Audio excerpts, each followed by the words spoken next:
Discussions of agro-industrial value chains often emphasize their global character. These discussions focus on the ways in which capital flows through the world, creating amorphous non-places that have lost their local character.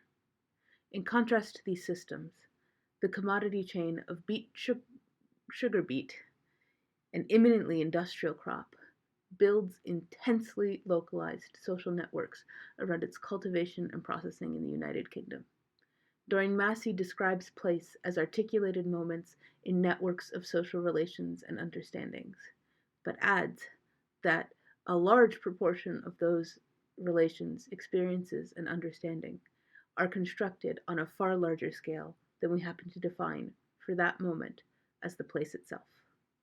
Massey's argument suggests that in order to gain insight into the place of sugar in the UK, we need to understand how commodity production builds social relations along its value chain.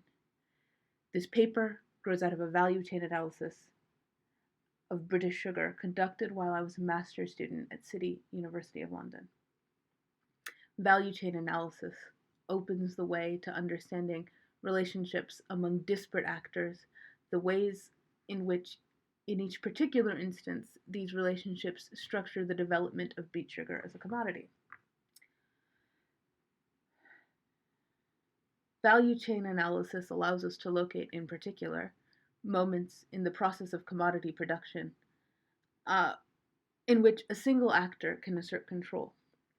These bottlenecks can be leveraged in such a way that the actor will be able to assert control both upstream and downstream along the chain.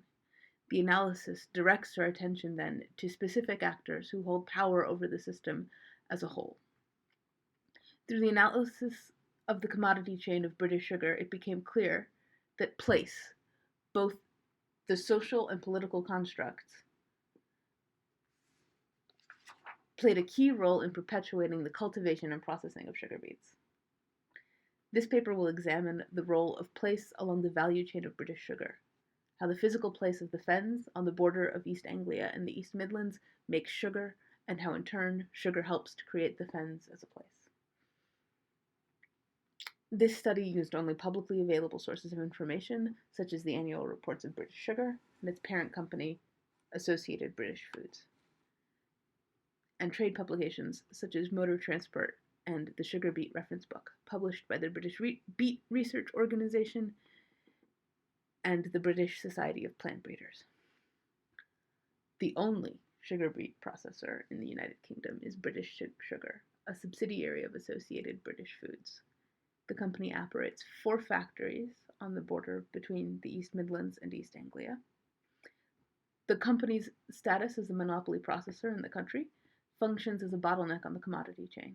Its control over the processing gives British Sugar an outsized voice in determining which growers in the country raise sugar beets, when and how the crops are harvested. British Sugar's use of contractors to raise and transport the sugar beets, as well as the flexibility of sugar beet as a crop, recruit actors near the processing facilities into a social network. The existence of this network in turn embeds the production of sugar into the fabric of the place.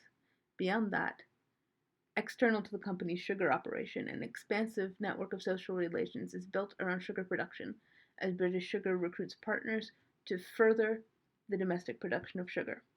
On the other hand, it relies on multinational seed companies and the British government to determine which varieties of beets may be grown in the UK, and on the other, it produces and commercializes a wide spectrum of co-products.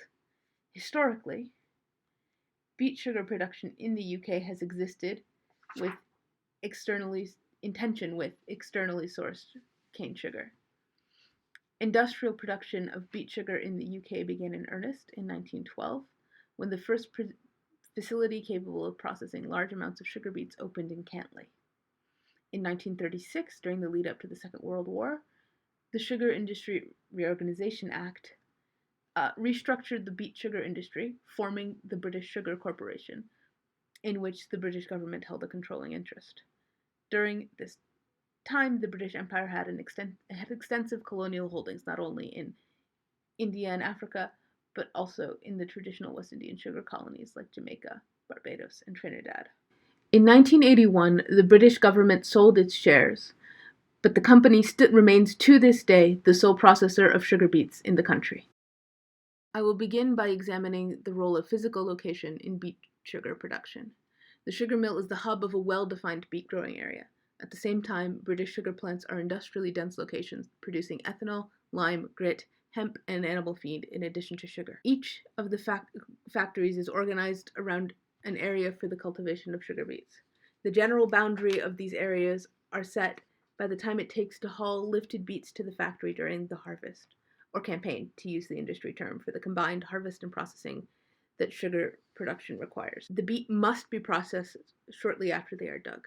Once the metabolic processes of the beet stop, the sugar contained in the root quickly degrades. Consequently, there's not much point transporting sugar beets over great distances to a factory. British Sugar signs contracts then with growers that operate within specific areas that permit the plants to reach the factory in good time. In theory, growers could take their beets to any mill, but in practice, by the time the crop arrives in a mill elsewhere, the sugar would have degraded to the point where the beets would be worth less than they are in their local contracted factory. On arriving at the factory, the beets are clean. This step removes any dirt left over from the harvest. The beets are then cut into sticks called cossets. The cossets are then boiled to extract the sugar. The beet pulp is removed and dried off. The lime and other chemicals are added to the sugar water solution to precipitate out impurities. The remaining solution is boiled under vacuum to remove the water. The next step is to seed it with sugar granules to encourage crystallization. Finally, the liquid passes through a centrifuge that separates out the white sugar granules from the solution. The larger British sugar plants are particularly intensive in industrial capacity. The process of refining sugar above is only one of the economic activities that occur in those locations. The same factory concentrates also the production of lucrative beet sugar byproducts, like ethanol. The relation between sugar and its physical landscape described above is in some ways transposable across sugar processing operations all over the world.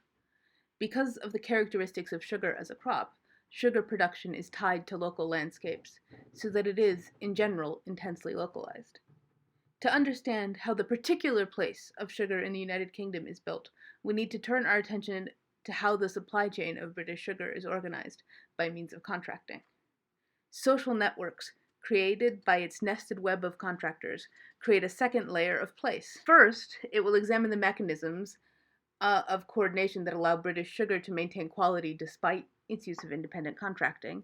Then, it will examine the role of sugar for the growers contracted to British Sugar, and finally, it will look at the contractors who dig, drill, and haul the sugar beet. The campaign, which lies at the center of sugar production, the production of sugar, extends from October to April in the United Kingdom. The period of planting, from April to October, must be coordinated with the campaign. Sugar relies on a variety of mechanisms to establish seamless flow for the overall process, coordinating and so controlling growing, harvesting, hauling, and processing in its plants. British Sugar has an interest in maintaining the consistency and quality of the crop that it receives. The British Beet Research Organisation, BBRO, is a non-profit making company co-owned by British Sugar and the National Farmers Union. It conducts research into crop production, crop stability, crop recovery, and organizes outreach to growers on improving yield using fertilizers and other inputs. The sharing of this information, both at in-person events and in publications, creates social networks that revolve around the production of sugar. The BBRO publishes an annual reference book with detailed recommendations for how to grow and harvest sugar beets, the Sugar Beet Review, a quarterly publication, advisory bulletins, and it has recently started a podcast. The BBRO also publishes a recommended list of sugar beet varieties in conjunction with the British Society of Plant Breeders, an industry group of of plant breeders and seed merchants. The level of planning that is necessary to run the campaign is facilitated by the awarding of contracts to plant growers. These agreements ensure that British Sugar has a good estimate of how much sugar it will produce in a growing season. At the same time, they guarantee a set price for the growers. Not only is sugar beet well remunerated, the crop slips easily into an arable rotation in a region that primarily produces wheat, barley, and other combinable crops. Sugar beet growers sign an annual contract with British Sugar. These contracts are negotiated by the NFU Sugar. NFU Sugar is the specific arm of the National Farmers Union that deals with sugar production. The agreement between the NFU and British Sugar includes negotiated haulage rates for taking the sugar beets from the farms to British Sugar's processing plants. For growers, sugar beets are a convenient break crop in an arable rotation. In rotation, sugar beet cultivation reduces disease and pest levels for the combinable crops, which leads to an overall decrease in pesticide application. Sugar beet also reduces the need for fertilizer on the cereal crops that follow. Plant residues, mostly beet tops that are cut off prior to harvest, remain after harvest and break down over time. Crops are sown in the spring and harvested between September and January. Sugar beets are generally sown and harvested on a large scale using heavy machinery. Growers can contract these steps to companies that own specialized equipment. In contrast, the haulers, contractors that haul sugar beets to the factories, are under contract with British Sugar and not the growers. Although there is little information available about these independent contractors, there are indications that the companies that own the heavy machinery necessary for lifting or harvesting the beets and transporting them to the factories are the same companies with the equipment to drill or plant the seeds. The timing of the drilling and later the timing of the lifting and hauling must be well coordinated so that British Sugar factories can count on a steady and predictable supply of fresh beets.